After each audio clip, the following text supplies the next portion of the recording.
Encontraram Filipenses, capítulo 3, e o verso 13.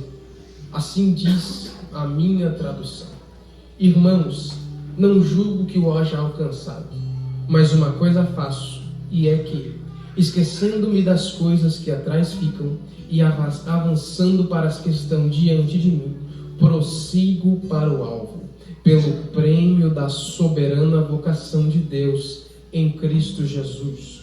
Pode tomar o seu assento, e eu conto com a ajuda do Lucas também nos slides.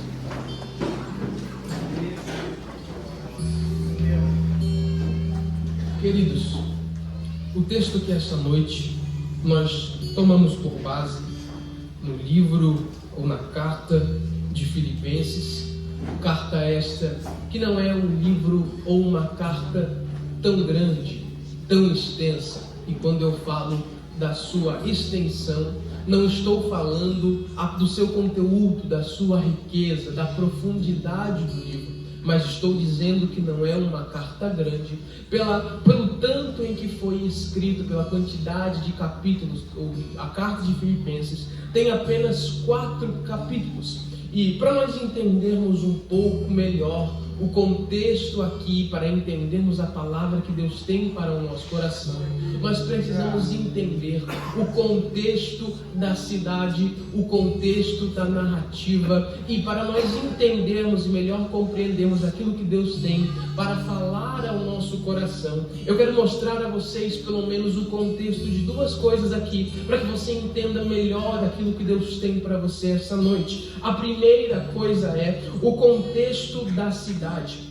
A cidade de Filipos recebeu esse nome em homenagem a Filipe, que era pai de Alexandre. Filipe era um famoso rei da Macedônia, que embelezou, que a reconstruiu. Tempo depois, ela se tornou uma colônia romana. É muito importante que você grave essa informação. Esse local foi palco e cenário de uma batalha entre Brutus e Otaviano. E Otaviano, ganhando essa batalha, colocou ali os seus soldados. E ali ele deu império, ele deu começo ao Império Romano em 42 a.C., tornando-se uma colônia romana e um posto fronteiriço militar. Você precisa gravar essa informação porque ela é muito importante. Você precisa gravar a informação de que a cidade de Filipos é um lugar de uma colônia romana. O segundo contexto que eu preciso e quero que vocês entendam aqui é o contexto da igreja, o contexto em que a igreja está inserido, a origem da igreja em Filipos. E nós podemos observar em Atos dos Apóstolos, capítulo 16 e verso 9, quando Paulo está em Troade, ele tem uma visão de um homem dizendo: passa a Macedônia e ajuda-nos. Paulo entende que essa visão é o Senhor falando com ele. Ele vai então em uma direção, ele segue viagem e vai à direção a Filipos. Vai em direção àquela cidade. E no capítulo 16 e o verso 12, nós podemos observar o começo dessa viagem, quando Paulo chega a Filipos, e ali ele vai mostrando aquilo que está acontecendo na cidade, aquilo que está acontecendo no cenário, quando aparece no cenário uma moça chamada Lídia. Ela era vendedora de púrpura, ela era uma empresária do local. Ela era uma empresária da região, ela era alguém benquista, bem vista pela sociedade, porque era alguém do alto escalão. Ela era uma empresária que se converteu ao Senhor. Aí aparece também uma jovem escrava, uma jovem serva, que tinha o espírito de adivinhação. Ela está então olhando para os homens de Deus e começa a acompanhá-los. Se você puder acompanhar em Atos capítulo 16 e o verso 17, ela está acompanhando a eles, está acompanhando os servos de Deus, e ela está dizendo: estes homens que anunciam o caminho da salvação são servos do Deus Altíssimo. Percebam que ela tem um espírito maligno de adivinhação, não é dom de profecia, mas ela está dizendo: estes homens que anunciam conheciam o caminho da salvação. Eles são servos de Deus. Talvez você já ouviu alguém falar sobre esse texto,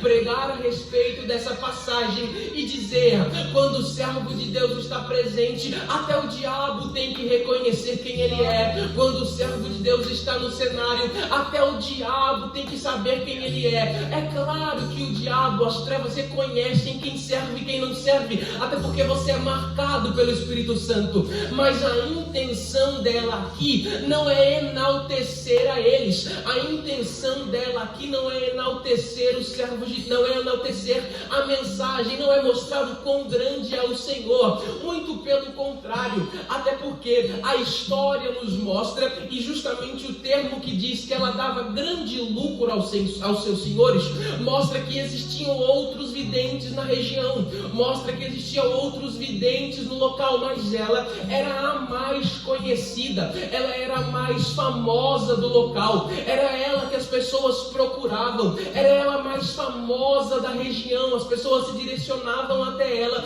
para se consultar com a vidente, para saber de objetos perdidos, para saber da sua sorte, para saber de coisas roubadas, etc. Ela era a mais conhecida do local. E notem que é uma colônia romana, não tem judeus ali, então as pessoas acreditam naquilo que a mulher está dizendo, as pessoas acreditam no que ela fala, a palavra dela ali tem peso e relevância, só que a maneira que ela fala revela a intenção, porque ela diz estes homens, e ela começa com estes homens e termina são servos. A ênfase da sua fala não está na mensagem, a ênfase da sua fala não está em enaltecer aquilo que eles pregam, mas a ênfase da sua fala está em enaltecer a eles, está em enaltecer o homem, porque o diabo usa essa estratégia para mexer com o ego humano, para mexer com aquilo que está dentro de nós.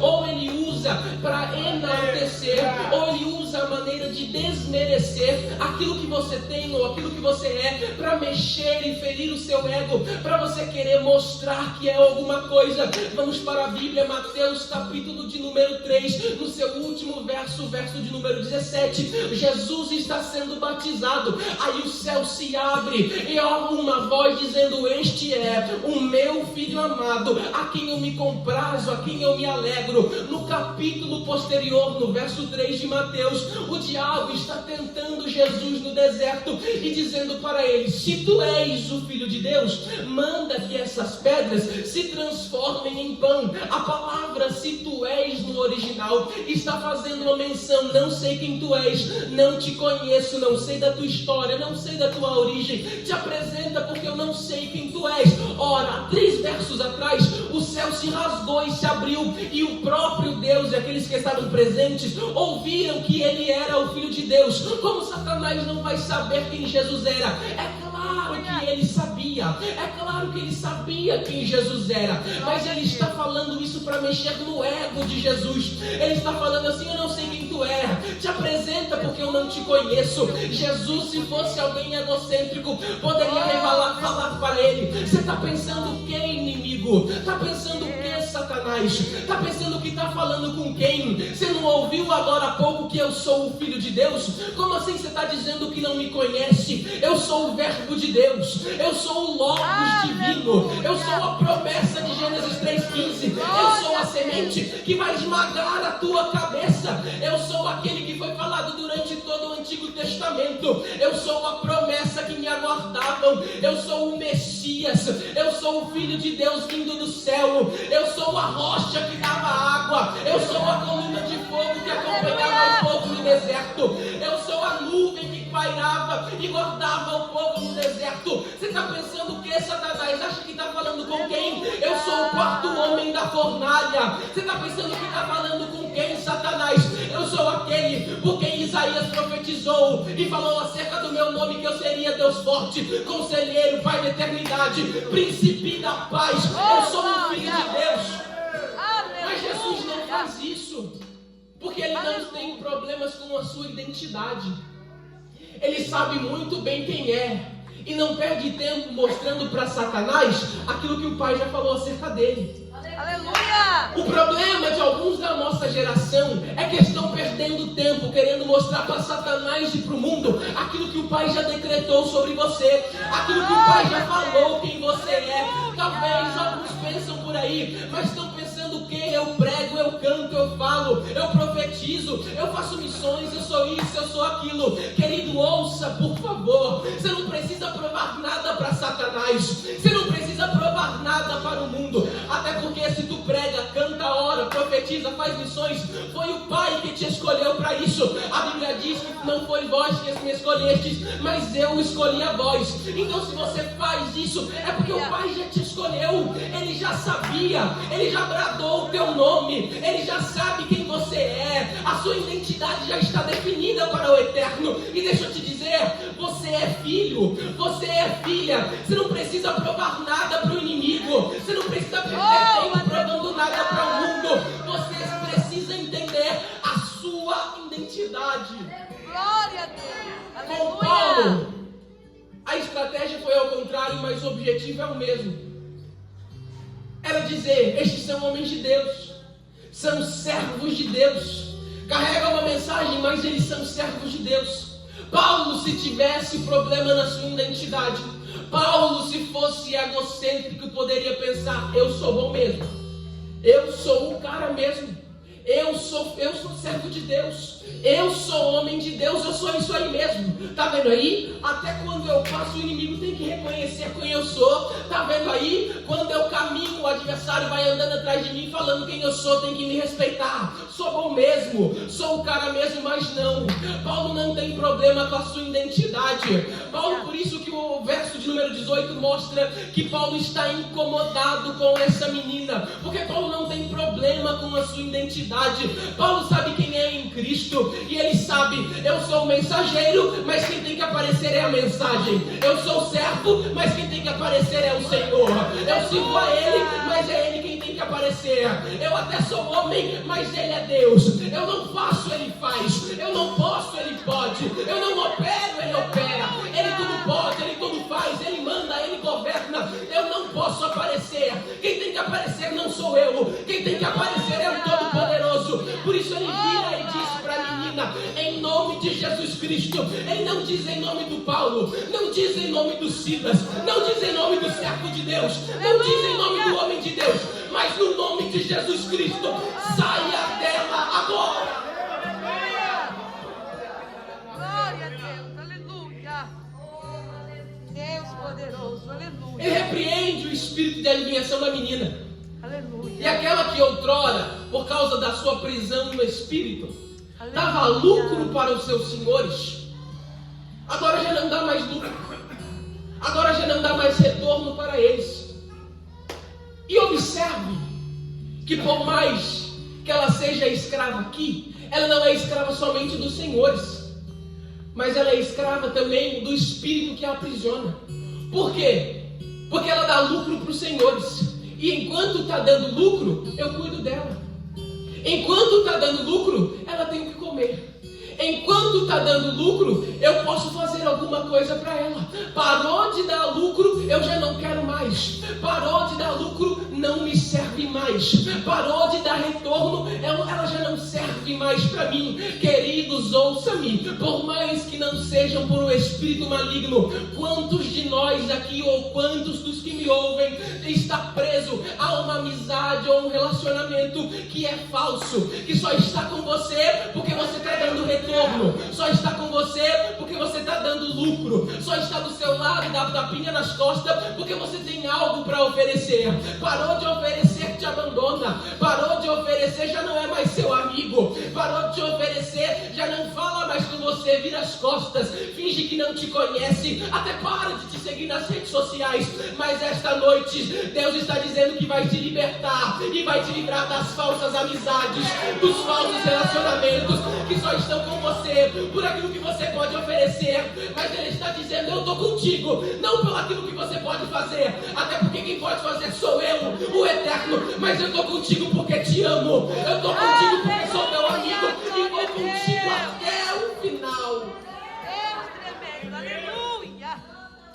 Ela é liberta. Aleluia. E por causa da sua libertação, os seus senhores não gostam, denunciam a Paulo e Silas. E eles são presos. Eu preciso correr, você conhece a história. Mas eles são presos. À noite, eles estão adorando. Estão presos, mas estão cantando. Estão presos, mas estão adorando.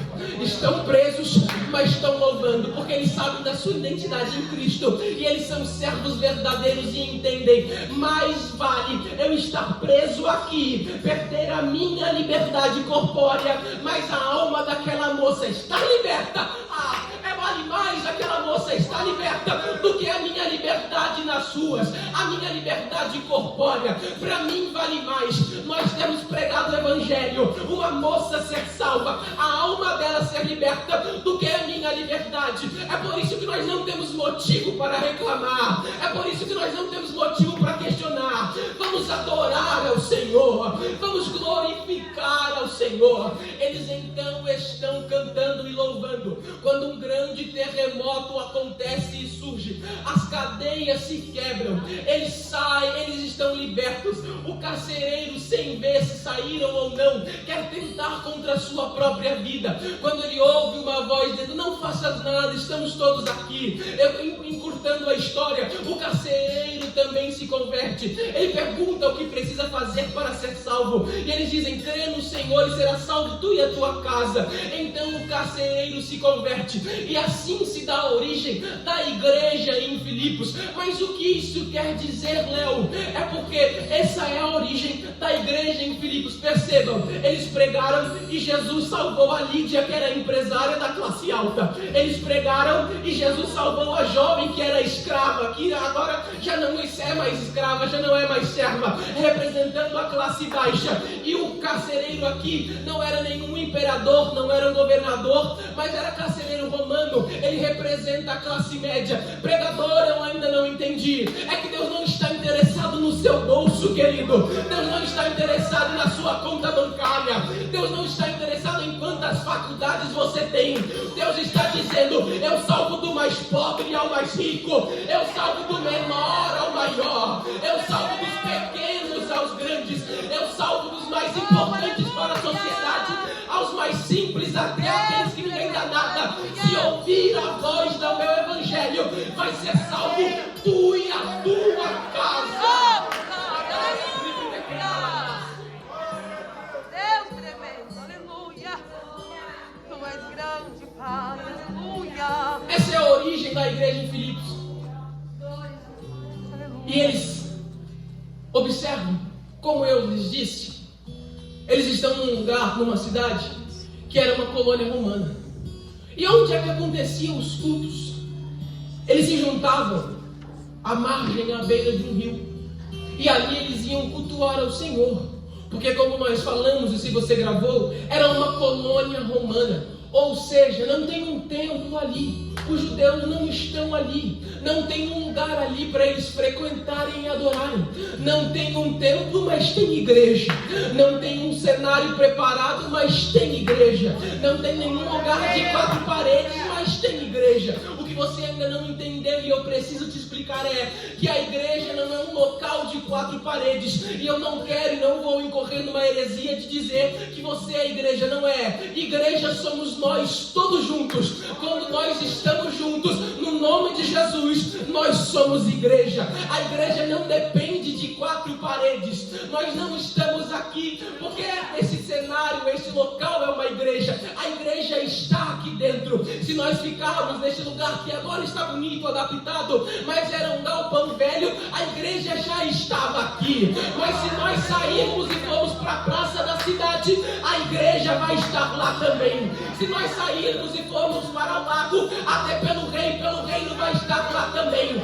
Se nós sairmos e irmos para a beira da estrada, a igreja vai estar lá também. A igreja não é feita de 4 paredes. A igreja é feita dos servos do Senhor. Jesus Cristo não morreu para fundar templos.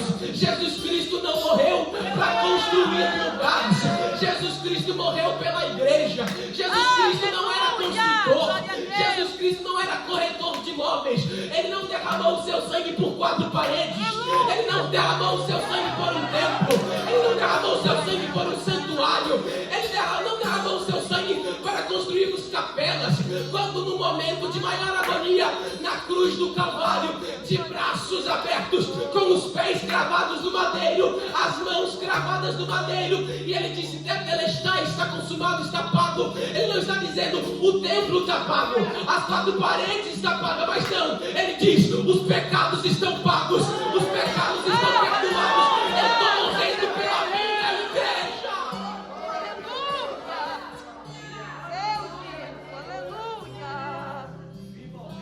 Nós não precisamos de 4 paredes, senhores. Se nos tirarem do templo, a igreja continua. Se nos tirarem as 4 paredes, a igreja permanece. Se quererem nos calar e nos prenderem, nós seremos igreja na prisão. Mas a igreja não para. A obra não para. Nada pode parar e frear a marcha progressiva da igreja. Eles estão na beira de um lago, e essa é a origem da igreja em Filipos. E para nós entrarmos agora no texto, já que eu expliquei para vocês o cenário, no capítulo 1 de Filipenses, Paulo fala acerca do carinho que ele tem pela igreja, acompanhado de alguns conselhos. Ele fala do carinho que tem por eles, acompanhado de alguns conselhos para a igreja.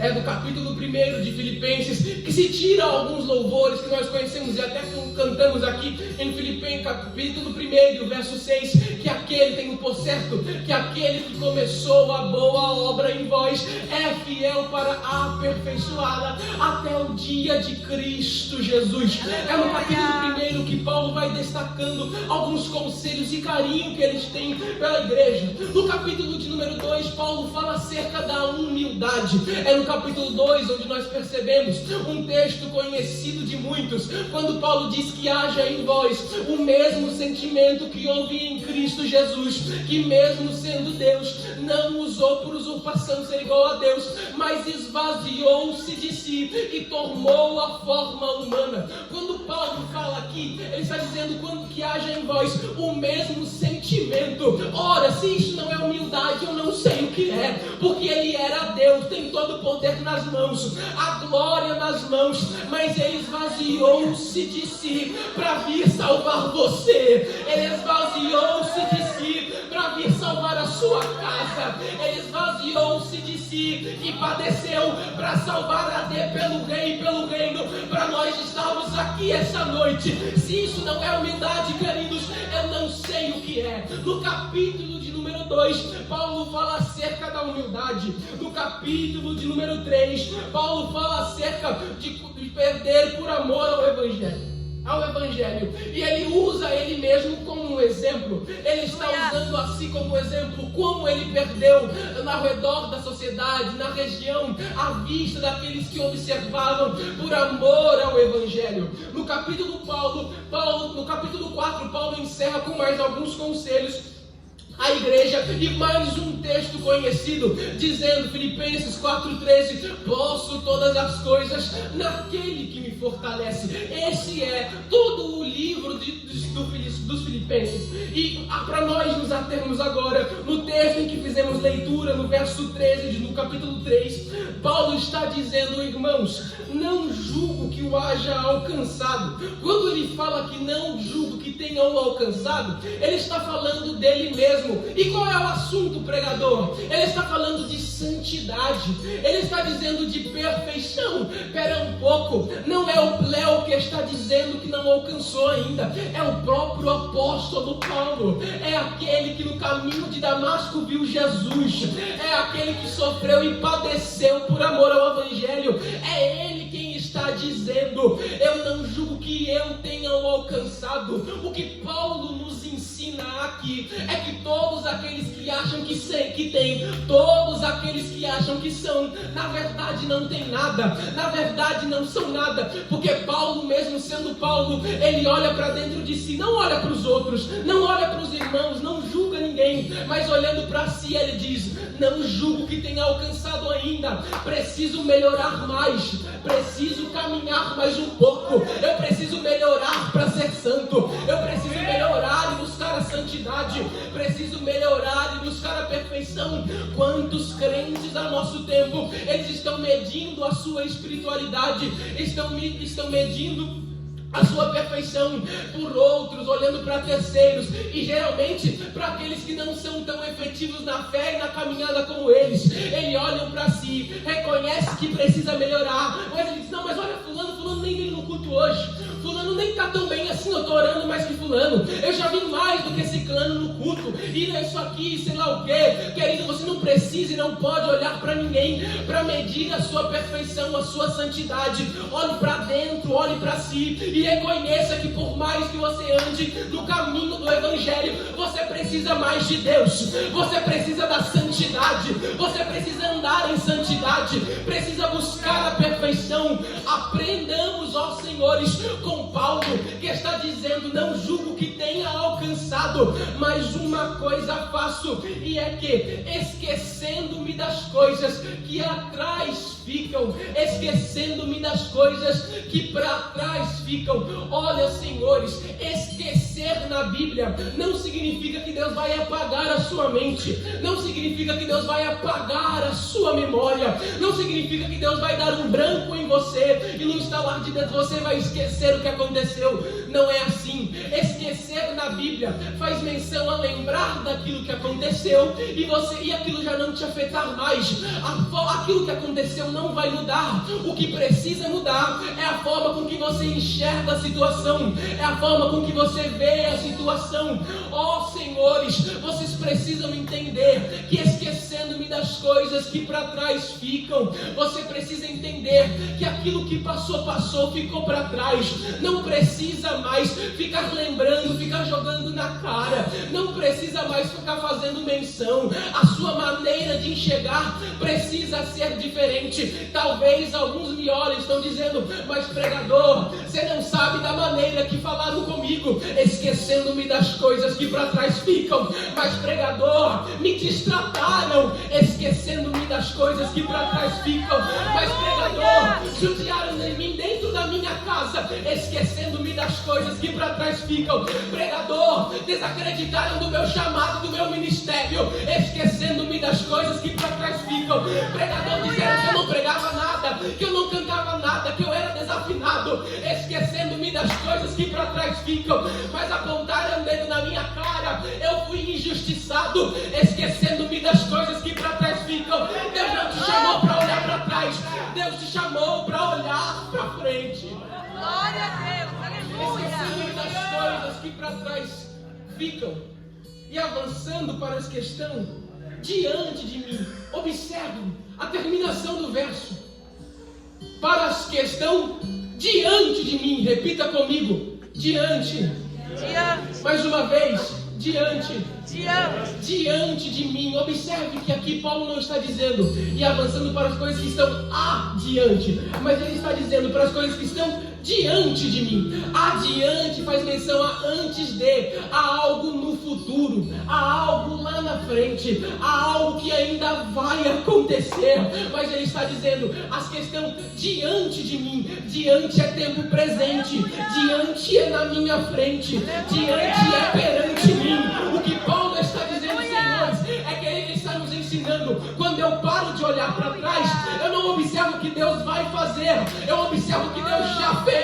Quando eu paro de olhar para trás, eu não vejo o que Deus ainda pode fazer, eu começo a enxergar o que Ele já está fazendo na minha vida. Você está tão preso no passado, olhando para as coisas que para trás ficaram e nem percebeu que o papai já começou a salvar a sua casa. Você ainda não percebeu que a enfermidade já passou. Você está olhando para trás e nem percebeu que a crise já se foi. Você nem percebeu, mas Ele já está operando. Até zombaram de você, até falaram da sua voz, desmereceram o seu ministério, mas você nem percebe mais que quando você canta, algumas lágrimas já começam a correr no rosto das pessoas. Deus já começa a pairar no ambiente. Você vai ler a Bíblia e o que você não viu antes, você começa a ler agora. Deus está te usando com graça, com autoridade. Então para de olhar para o que ficou para trás e observa o que já está diante, o que já está na sua frente, o que Ele já fez. Glória a Deus, aleluia. Tu és fiel, Pai. Engrandecido é o teu nome, Jesus. Aleluia. Aleluia, aleluia. Por que Paulo nos ensina isso? Aleluia. Porque todos aqueles que olham para trás, e eu quero destacar pelo menos 4 coisas. Aleluia. Todos aqueles que olham para trás, primeiro, eles perderam e não enxergam mais o alvo e o objetivo. Todos aqueles que caminham olhando para trás, já não tem mais uma rota traçada. Todos aqueles que vivem de passado olhando para trás, já perderam o objetivo de vida. Você vive tanto de passado, daquilo que falaram para você, daquilo que te acusaram, que você já nem sabe mais para onde está caminhando, já perdeu o objetivo da vida, já perdeu o alvo, já nem sabe mais para onde está indo, já nem sabe mais o que está fazendo da sua vida. Deus não te chamou para olhar para trás, Ele está dizendo: olha para frente e olhe para o alvo, olhe para o objetivo. Eu te dei meta traçada, você ainda tem muito para fazer pelo Evangelho, você ainda tem muito para fazer pela obra. Para de olhar para trás. A segunda dela é que, além de perder o objetivo e alvo, todos aqueles que andam olhando para trás são desequilibrados. Todos aqueles que estão na caminhada, mas estão olhando para trás, são pessoas desequilibradas. Qualquer coisa eles querem brigar, qualquer coisa quer discutir, qualquer coisa eles já estão perdendo a cabeça. Qualquer coisa eu já não vou mais no culto. Fulano está pensando que é quem para falar assim comigo. Eu vou lá, eu resolvo, eu faço, eu falo, eu vou dar um jeito, porque eu sou fulano de tal. Fulano está pensando que é quem? Pastor não me ligou hoje, eu já não vou mais na igreja. Fulano não me visitou, eu já não vou mais no culto. Essas pessoas que vivem olhando para trás são desequilibradas, mas Deus está dizendo: olhe para frente, se equilibra novamente, segura na minha mão, eu estou devolvendo a você o equilíbrio. Aleluia. Terceiro deles para nós corrermos, além de perder o alvo, o objetivo e ser desequilibrados, todos aqueles que caminham olhando para trás tropeçam. Todos aqueles que estão na caminhada e olhando para o passado tropeçam na caminhada. Porque agora, além de perder o objetivo e alvo e serem desequilibrados, eles tropeçaram na caminhada. Perderam tanto o objetivo, se desequilibraram tanto, falaram coisas que não deveriam falar, tomou ações que não deveria tomar pelo calor do momento, pelo desequilíbrio, que acabou tropeçando, que acabou cometendo alguns erros que não deveria cometer, que acabou fazendo coisas que não deveria fazer. Mas esta noite, escute-me, porque eu prego com espírito de profecia. Esta noite Deus está dizendo que está tomando alguém pelas mãos e está te colocando de pé novamente. Eu vou repetir: Deus está pegando alguém pela mão e está te colocando de pé novamente. Ele está dizendo: eu te dou, te devolvendo o alvo, o objetivo, estou devolvendo o equilíbrio, e eu pego você pela mão e te levanto, eu pego você pela mão e te sustento. Eu sou a tua força. Glória a Deus. Aleluia. Tu és fiel, Jesus. Aleluia. E o quarto, todos aqueles que estão na caminhada e que vivem olhando para trás, já não tem mais alvo e objetivo, são desequilibrados, tropeçam, e por tropeçar, por serem desequilibrados, acaba atrapalhando aos outros que estão na caminhada com eles. Todos aqueles que são desequilibrados e olham para o passado, acaba atrapalhando quem está junto na caminhada. Quem está na caminhada e vive olhando para trás atrapalha os outros corredores, porque além de perder o objetivo, você já não vê mais sentido em vir na igreja, você já não vê mais sentido em vir nos cultos, para você não tem mais sentido em ler a Bíblia, você já perdeu o sentido em cultuar, em adorar ao Senhor, os louvores já não fazem mais sentido, você já perdeu o objetivo, já perdeu o alvo, está se tornando alguém desequilibrado, já cometeu alguns erros, e por causa disso, ao invés de ficar na sua, você ainda vai para alguns dizer: para que você vai na igreja? Para que gritar tão alto? Para que glorificar tão alto? Por que eles cantam tão alto? Por que aquele povo doido levanta tanto a mão? Por que eles falam tanto glória a Deus, aleluia? Por que eles falam tanto uma língua que eu não entendo? Não precisa disso. Deus não é surdo, não precisa disso tudo, não preciso adorar dessa maneira. Quer saber? Não preciso nem ir no culto, você também não precisa largar placa dessa, não precisa ir nessa igreja. Ora, queridos, aqui não. Aqui nós temos corredores que têm alvo, que têm objetivo, que adora mesmo, que abre a boca mesmo, que glorifica mesmo, que fala na língua dos céus, que falam com Deus. Para nós ainda tem sentido adorar ao Eterno, glorificar o nome dele, e nós estamos na corrida, aguardando o dia em que ele vem nos buscar.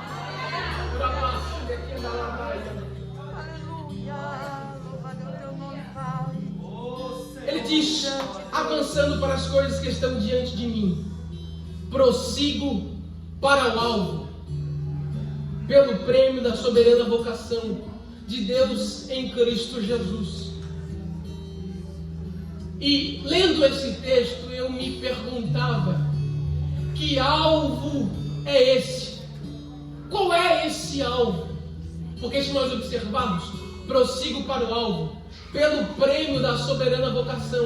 Então tem três coisas aqui que nós precisamos destacar, que é o alvo, o prêmio e a vocação.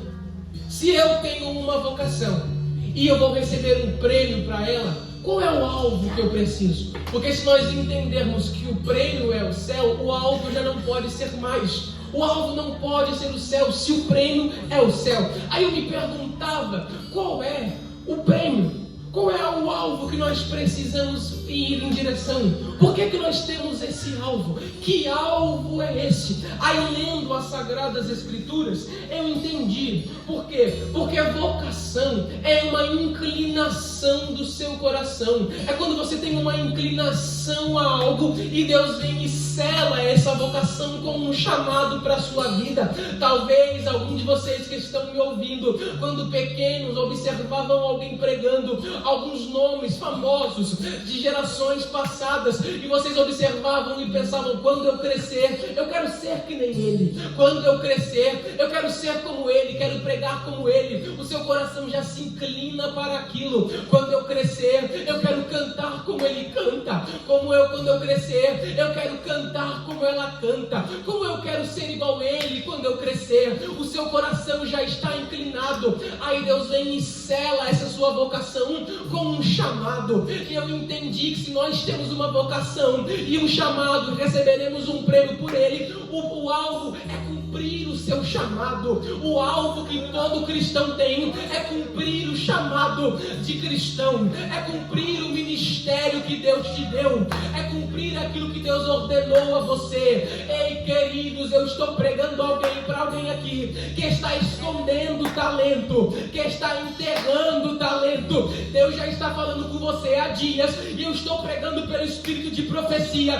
Deus já vem há algum tempo falando com você. Por que você parou de cantar? Por que você parou de pregar? Você tem saudade de estar aqui, você tem saudade de fazer aquilo que eu te chamei. Por que parou de pregar? Por que parou de cantar? Por que você parou de evangelizar nas ruas? Por que você parou de entregar folheto? Continua, prossegue para o alvo, prossigo para o alvo. A palavra prossigo no grego é dioco, e dioco significa perseguir, correr rapidamente, contínuo com vigor e buscar ansiosamente. Nós vivemos em uma geração onde alguns dizem que prosseguem pelo alvo, mas eu só vou no culto quando dá, só prego se me der vontade. Acho que aquele ali não está precisando de Deus, não, acho que aquele ali não está precisando do evangelho. Eu faço quando dá, pastor tem que me entender, não dá para ir todo culto. Eu canto quando dá, eu prego quando dá, eu não vou ficar levantando a mão toda hora. Não, querido, prosseguir para o alvo aqui não faz menção somente à chamada, mas viver também a vida do cristão. É prosseguir o alvo da comunhão, prosseguir o alvo da vida com Deus, prosseguir o alvo da adoração, prosseguir para o alvo da evangelização. Aquilo que Deus te chamou para fazer, faça e não abra mão. Glória a Deus, aleluia, aleluia, aleluia, grande Deus, aleluia. Prosseguir para o alvo é cumprir o seu chamado. E nós já estamos encerrando, já fechei minha vida. Prosseguir para o alvo é fazer aquilo que Deus te chamou para fazer. É não abrir mão daquilo que Deus ordenou e decretou sobre você. Aleluia. É prosseguir diligentemente para o seu chamado, pelo seu ministério, para a sua vida de comunhão, a sua vida com Deus. Porque Deus fez uma chamada a você, ou alguém que está me ouvindo aqui tem uma inclinação no coração. Como eu acho bonito como os crentes cantam, como eu acho bonito como os crentes tocam, como eu gostaria de aprender um instrumento, como eu acho lindo como eles cantam. Eu sinto algo diferente, eu vejo algo diferente, eu não sei explicar, porque você ainda não sabe que é o Espírito Santo de Deus que está pairando sobre esse ambiente, que habita no nosso meio. Mas alguns olham e pensam, como eu acho bonito como eles falam lá na frente, como eu gostaria de viver isso também. Você já tem uma inclinação no seu coração, e Deus me trouxe aqui como profeta para dizer, quem vai selar essa inclinação que você tem com uma chamada. Deus está fazendo alguns aqui perceberem essa inclinação, e está dizendo, eu vou levantar alguns vocacionados, eu estou vocacionando alguns vão até olhar e pensar, não acredito que é ele, não acredito que é ela, nem percebia ele nos cultos, chegava e ficava no último banco, agora ele está cantando, agora ela está cantando, agora eles estão pregando também. Eu vi ele lá na rua entregando folheto, eu vi ele lá na rua evangelizando, nem acredito que é ele. Serve a Deus comigo, é da minha igreja, é porque Deus está selecionando alguns aqui e dizendo, você é vocacionado, você é vocacionada, vocês são escolhidos meus. Aleluia. Somente aqueles que creem, fica de pé adorando a Deus comigo. Aleluia. Glória a Deus. Deus está vocacionando alguns essa noite. E nós temos um alvo que é cumprir o chamado. Pelo prêmio da soberana vocação. E a soberana vocação vem de Deus, foi Ele quem te escolheu, foi Ele quem preparou você. É Ele quem está selando essa vocação, essa inclinação do seu coração. Só que aí eu me perguntava, e o prêmio? Que prêmio é esse? Aí eu encontrei o prêmio em Mateus capítulo de número 25 e verso 34. Aleluia. Quando a Bíblia diz, vinde bem, então direi ao rei, aos que estiverem à sua direita, vinde benditos de meu Pai, possuí por herança o reino que vos está preparado desde a fundação do mundo. Ei, queridos, eu não sei se você percebe ou entende a profundidade disso, mas esta igreja recebeu uma vocação e estamos prosseguindo para o alvo, e não vai demorar, e a trombeta vai tocar, e nós ouviremos aquela frase, nós ouviremos, vinde benditos de meu Pai, para o reino que vos está preparado desde a fundação do mundo. Deixa eu te dizer, o seu prêmio é o céu, o seu prêmio é a mansão celestial. Ele veio aqui, morreu por nós, mas retornou para nos preparar lugar, mas não vai demorar, e a trombeta vai tocar, e lá de cima Ele vai me chamar, e nós estaremos juntamente com Ele para toda a eternidade, para toda a eternidade, para toda a eternidade. Só a igreja de Cristo que vai subir, abre a porta e glorifica.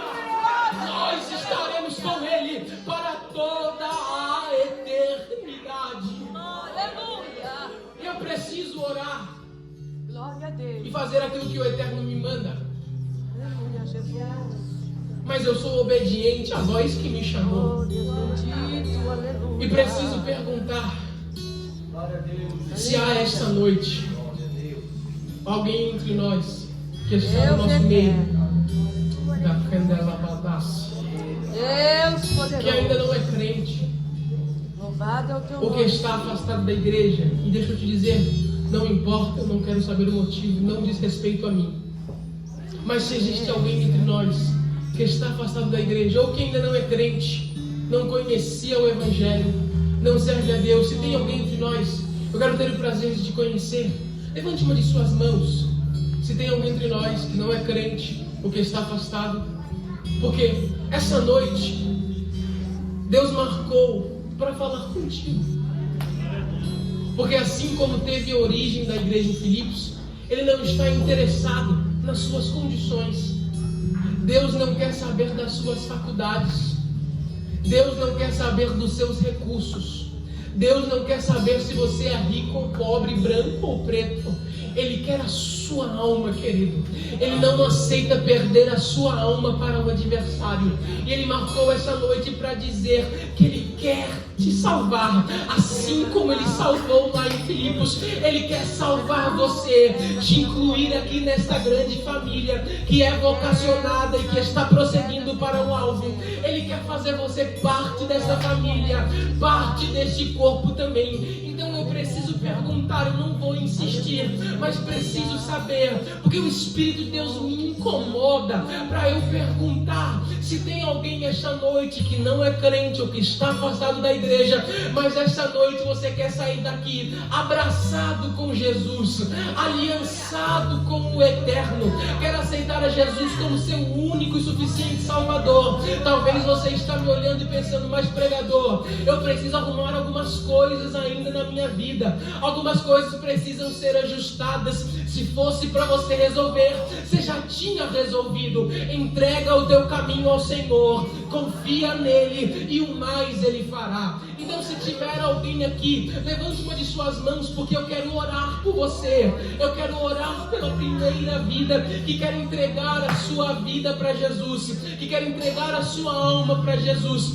Tem alguém? Queridos, eu preciso orar, mas a voz do Eterno fala ao meu ouvido e está dizendo, tem alguém aqui que precisa retornar, que já tem uma inclinação no coração, que já tem algo que está batendo no seu coração, e você envergonhado pensando, será que eu vou, será que eu não vou, será que é comigo? Deus está dizendo, é com você mesmo. Eu reservei esta noite e estou te esperando na frente do altar. Onde está a primeira? Eu não vou perguntar novamente. Não há ninguém, eu posso orar, você tem certeza? Se tiver, tem uma vida aqui, vem até a frente, eu quero orar por vocês.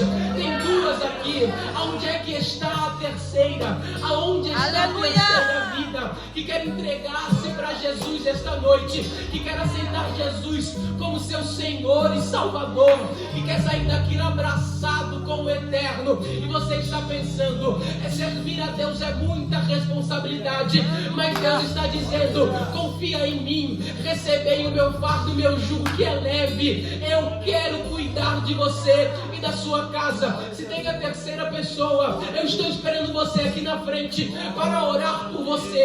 Essa igreja aqui vai te abraçar, e o motivo de eu te chamar na frente não é para te constranger, é para a igreja veja e te conheça, para cuidar de você, cuidar da sua alma, cuidar do seu coração. É por isso que eu estou fazendo o convite, e eu preciso orar, mas Deus está dizendo, tem mais alguém que eu estou esperando na frente do altar, tem mais alguém que eu estou esperando aqui na frente, e eu estou te dando tempo, eu estou te dando tempo. Já tem a terceira. Onde é que está a quarta? Onde é que está a quarta vida que precisa entregar o seu caminho ao Senhor, que precisa aceitar a Ele como seu Salvador? Eu estou te esperando. Enquanto essa igreja ora e adora, eu estou te esperando aqui na frente. Eu estou te esperando no altar, porque eu não tenho tempo. Eu preciso orar, mas Deus está dizendo, volta para mim que eu cuido, volta para mim que eu resolvo, volta para mim que eu faço. Tem certeza? Eu posso orar. Você não quer vir à frente? Deus está te dando uma oportunidade. Deus está te dando mais uma oportunidade. Eu vou orar. Se tiver mais alguém, vem durante a oração. A igreja, estenda suas mãos para cá, feche os seus olhos. Já está vindo a quarta também. Oh glória! Papai está salvando esta noite. A igreja, estenda suas mãos, feche os seus olhos e nós vamos orar. Pai amado, Pai querido e soberano, aqui estão, ó Senhor, os teus filhos. Ó Senhor, que o Senhor ama tanto, que o Senhor reservou esta noite para falar com eles, para salvar a vida deles. Ó Pai, para dar um basta em algumas situações.